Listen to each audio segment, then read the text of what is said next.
The screen lit up like a scalpel slicing straight through the softest part of my throat. Leaving you. Miami. 20-year-old girlfriend. Joint account empty. Haha. 14 words. 1 heartbeat. 12 years of marriage hemorrhaged across the marble counter of my boutique while a customer asked if the sapphire silk made her eyes look alive. I was 38, Elena Voss, and the man I'd slept beside for over 4,000 nights just detonated our life with a laughing emoji. But the laugh that escaped me was colder than the glass in my trembling hand, a sound I didn't recognize as my own. Mrs. Langford tilted her head, silver hair catching the boutique's soft track lighting. Everything all right, dear?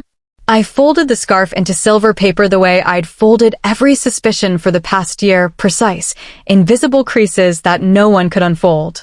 Perfect, I said, voice honey poured over broken glass. Inside, something ancient cracked open, not grief, but a fierce, feral recognition. The storm I'd smelled on his skin for months had finally broken, and I was standing in the eye, calm, cataloging every drop. I locked the doors at 6, the city outside bleeding neon into dusk like a bruise blooming under skin. The boutique smelled of bergamot and new leather, the scent of every dream I'd stitched together with my own bleeding hands while Victor mocked my little hobby. I poured the Barolo I'd hidden behind the fire safe, the one we were supposed to open on our 15th anniversary, the one I'd bought the week he started coming home with hotel soap clinging to his collar. Tonight qualified. I toasted the empty room, the racks of silk dresses shimmering like ghosts. To hobbies. The wine tasted like rust and victory, like the first sip of freedom I hadn't known I was starving for. Victor had been molting for months, shedding the man I married like a snake too vain to notice the skin no longer fit. First it was the cologne. Something sharp and teenage, sprayed like camouflage over guilt, clinging to his shirts when he kissed my cheek goodnight. Then the gym membership he never used when we met, now sacred, 3 nights a week, coming home with damp hair and lies that tasted like hotel soap and someone else's perfume.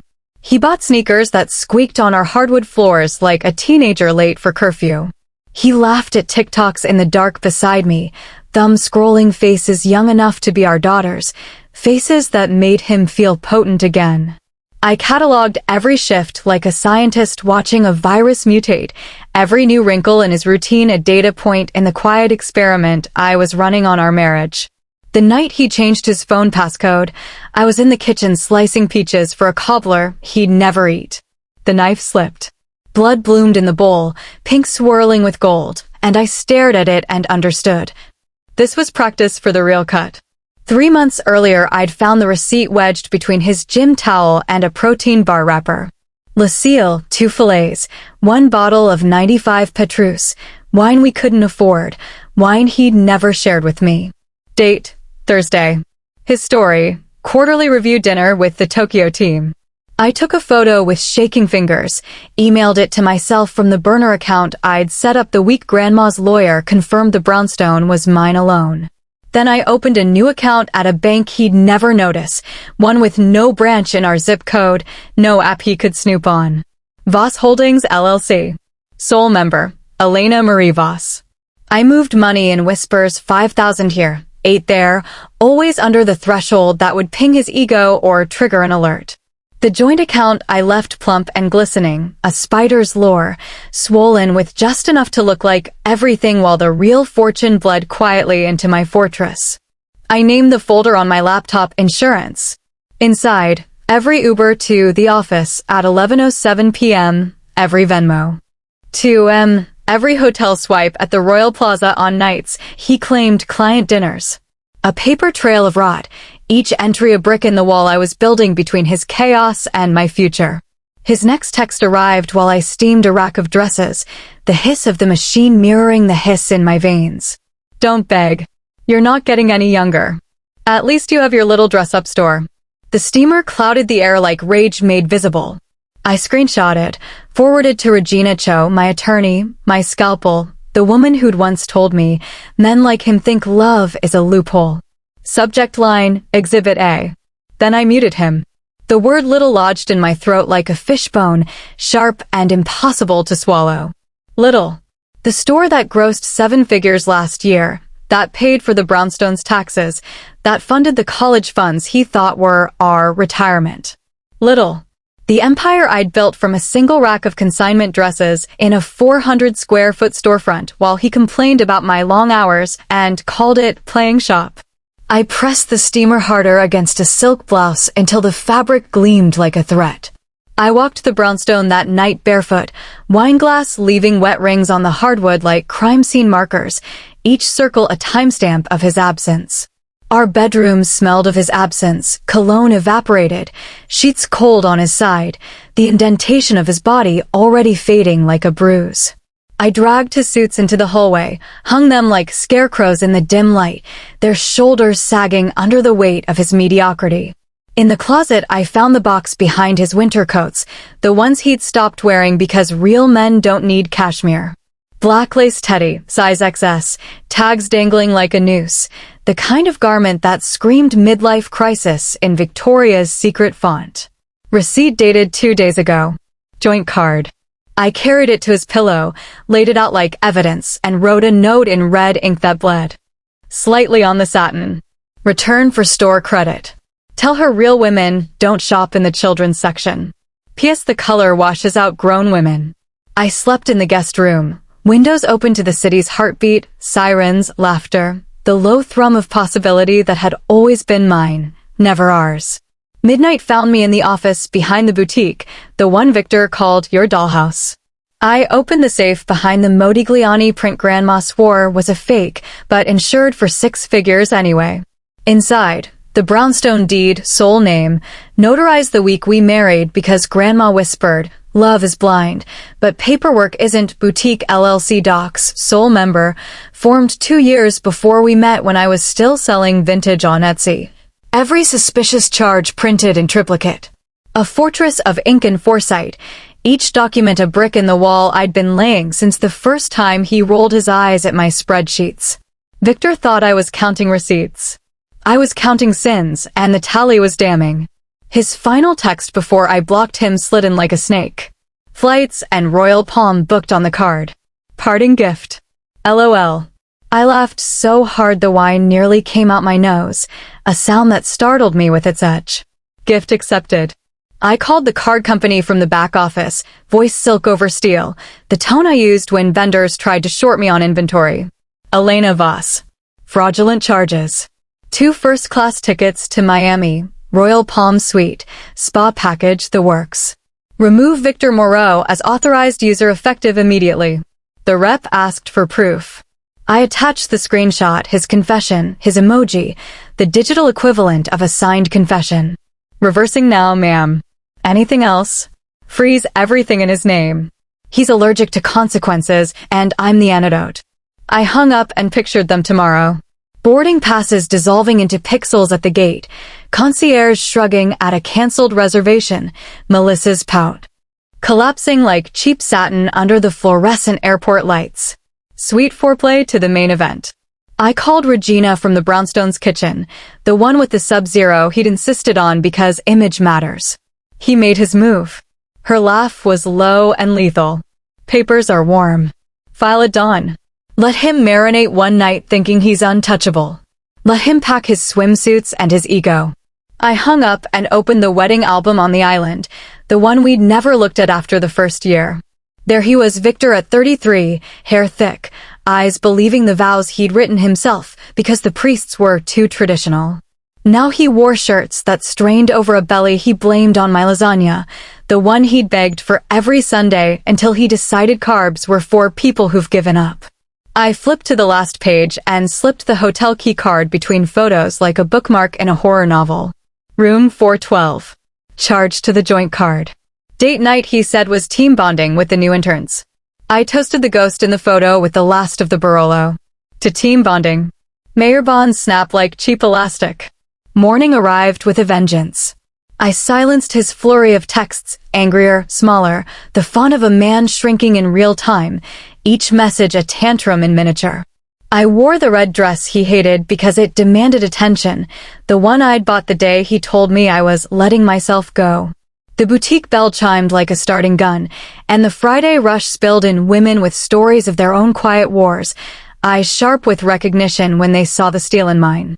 I sold 3 handbags before noon, each purchase a brick in the wall I was building between his chaos and my future, each woman leaving with more than leather. They left with permission to trust their gut. His mother called at 12:03, voice trembling like the chandelier in an earthquake. "Elena, Victor says you've been cold, controlling, that you pushed him into this." I put her on speaker while arranging orchids in the window, their petals the exact shade of the bruise under my left eye from clenching my jaw all night. "Barbara, did he mention the haha after stealing our savings? Or the teddy charged to our card for a woman who wasn't me?" Silence thick enough to chew, then a whisper. "He said you left him no choice." Choice is a luxury when you're committing fraud. Tell him the choice was mine the moment he typed that emoji. Goodbye. I hung up before she could cry, before her tears could soften the edges I'd spent a year sharpening. By 3, gossip slithered through the grapevine like smoke under a door. Victor and Melissa stranded at a budget inn near JFK, tickets vapor, hotel gone, his personal cards maxed on crypto and collagen supplements and whatever else men buy when they're trying to outrun 45. I smiled so wide my cheeks hurt, the kind of smile that scares mirrors. Regina texted a screenshot of Melissa's Instagram story, a selfie in airport sunglasses, caption, "Living my truth airplane palm tree," with a geotag that read budget inn and suites. I forwarded it to the evidence folder. Page 47 and counting. Let them pose. Let them learn that truth has a price tag and theirs just got declined. Sunday night I cooked for one, Grandma's carbonara, the one Victor called heart attack on a plate until he decided gluten was the enemy. I ate at the island where we used to plan vacations we never took, where he'd sketch dream houses on napkins and I'd calculate square footage in my head. I opened the laptop and watched the joint account balance hit 0, his final withdrawal at 2:14 a.m., time-stamped like a death certificate. I toasted the screen with sparkling water because the Barolo was gone and I needed clarity. Bon voyage, darling. The tide's going out and you forgot your floaties. Monday courthouse, 9 a.m. sharp. Victor strutted in wearing a blazer 2 sizes too small. The kind of jacket that screams, "I'm still got it," to anyone who isn't paying attention. Melissa clung to his arm like plastic wrap, 20, maybe 21, cheekbones sharp enough to cut glass, eyes already calculating exit velocity behind the filter of youth. Regina laid the evidence like tarot cards across the mahogany table. Texts, bank logs, hotel swipes, the teddy receipt, gasps from the gallery when the clerk read the size aloud. Judge Delgado, a woman who'd seen every flavor of stupid and developed an allergy, didn't blink. "Mr. Moreau, you drained a joint account and committed fraud on camera, well, on text. Explain." Victor opened his mouth, the same mouth that had whispered forever against my neck on our wedding night. Regina slid the haha screenshot across the bench like a guillotine. He closed it. The sound was audible. Assets frozen. Return the money in 24 hours or contempt. And Mr. Moreau? Next time you laugh at theft, make sure it's not your own obituary. Outside, Melissa asked about the private beach club she'd Googled, her voice carrying like a child's. Victor's face folded like wet paper, the blazer suddenly too tight in all the wrong places. I clicked past in heels that cost more than his new reality, the sound echoing like a gavel in my head. The next weeks were a masterclass in desperation, a slow-motion car crash I watched from the sidewalk with popcorn. He claimed the boutique was our idea, that he'd invested sweat equity by believing in me. Regina produced the LLC docs, formed 2 years before we met, when I was still selling vintage on Etsy from my dorm room. He tried to freeze my business accounts, claiming marital contribution. Judge laughed so hard her gavel slipped, the sound sharp as breaking ice. His family flipped like cheap rugs in a windstorm. Barbara left voicemails in tears, each one more fractured than the last. "He's living above a garage, Elena. Still says you stole his life. He tried to sell his watch, the one you bought him for our 10th to pay rent." I deleted them unheard, let them pile up like unread subpoenas. Their son, their circus, their consequences. 6 months later, my second boutique opened in Soho, a cathedral of glass and light where women came not just to buy but to breathe. Opening night, champagne fountains, local press, a string quartet playing Billie Holiday because grandma loved her. Victor's mom slipped in near the end, bought a handbag in silence, whispered, "He's on dating apps now." Women ghost him at lives with parents. He says you ruined him. I smiled the way I smile at bad reviews, teeth, no warmth. Tell him the garage has good bones. He can renovate. Or don't. I'm busy. 1 year in, I spoke at a women's conference in a ballroom that smelled of ambition and hairspray. A bride-to-be in the front row, veil still in her hair, asked, "Should I merge finances?" He says it's trust. I held up the frame text, his haha, under glass, now a relic in my office. Merge hearts, not balance sheets. Trust is earned in actions, not account numbers. The room erupted, phones rising like periscopes. Someone started a hashtag haha no. It trended for 3 days. 2 years. 5 boutiques, each one a love letter to the girl who started with a rack of consignment dresses and a dream bigger than his ego. National press called me the quiet mogul. Melissa, the original, walked into the flagship one Tuesday, older, steadier, running her own social media agency from a laptop covered in stickers that said, "Build, don't burn." She bought the sapphire scarf, the one from the day the text arrived. "Still makes your eyes look alive?" she asked, voice softer than I remembered. "Timeless," I said, and meant it. She left a $100 bill in the jar by the register labeled, "For the next woman who sees the receipts." The jar overflowed by closing. 5 years. The flagship's anniversary party transformed the original store into a cathedral of light and memory. Barbara attended uninvited, wearing a dress from my new line, the one named Resilience in eggplant silk. She waited until the crowd thinned, champagne flute trembling in her hand.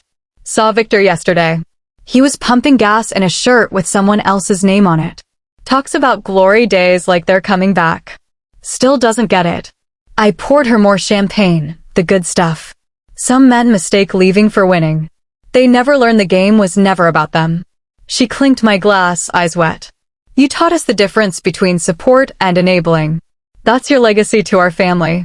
I looked out at the city I'd built brick by brick while he chased youth in flip-flops and bad decisions. Victor's text was supposed to bury me. Instead, it was the seed, the fertilizer, the origin story of an empire. I keep it framed in my office, not as pain but as proof, the glass smudged from 1,000 fingers of women who come to ask, "How did you know?" Below it, a plaque in grandma's handwriting. "Success is the best revenge." Every new store opens with a jar by the register. For the next woman who trusts her gut. It's always full by noon. If you're watching this and your stomach knots when he works late, when passwords change without discussion, when jokes about your age land like punches wrapped in laughter. Listen. Document every discrepancy. Separate every asset. Build something so solid he can't touch it with his tantrums or his thieving fingers. Because the best revenge isn't destruction. It's becoming so undeniable, so radiant, that their haha echoes like a punchline they'll never escape, a joke told at their own funeral. Now tell me in the comments. When someone underestimates you, do you burn the bridge? Or build an empire on the ashes? Hit subscribe. Next week I'm dropping the exact spreadsheet that saved my 7-figure business, plus the clause every prenup needs but no one talks about. You deserve to keep what you build. You deserve to thrive where they expected you to wither. And if you're still reading this in the description, type "I see the receipts" in the comments. I'll know you're one of us.